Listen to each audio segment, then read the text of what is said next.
Sa Majesté le roi Mohamed VI a répondu favorablement à une invitation personnelle de Donald J. Trump.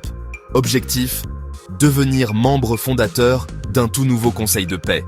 Une structure internationale pensée pour peser sur les grands conflits mondiaux, à commencer par le Moyen-Orient. Ce conseil n'est pas ouvert à tous. Il est réservé à un cercle très restreint de dirigeants considérés comme des acteurs crédibles de la stabilité internationale.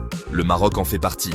Ce choix n'est pas symbolique. Il consacre un positionnement diplomatique construit sur la durée, fondé sur la constance, la médiation et une capacité à parler à des camps opposés sans rompre l'équilibre. Dans son communiqué, le ministère des Affaires étrangères évoque clairement une reconnaissance du leadership du roi Mohamed VI et de sa stature internationale. Une confiance assumée de la part de l'administration américaine, mais aussi un message adressé à la communauté internationale. Rabat compte dans les équations de paix. Rabat compte dans les équations de paix. Le Conseil de paix, tel qu'annoncé, prendra la forme d'une organisation internationale. Son mandat : restaurer la gouvernance, prévenir l'effondrement des États fragilisés et produire des résultats concrets, loin des déclarations creuses. Coopération pratique, actions directes, partenariats opérationnels.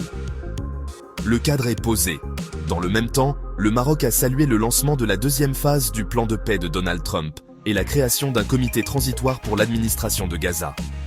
Là encore, Rabat maintient une ligne claire, soutien à une paix durable, sans renoncer aux principes fondamentaux. Le royaume réaffirme son engagement en faveur d'une solution juste.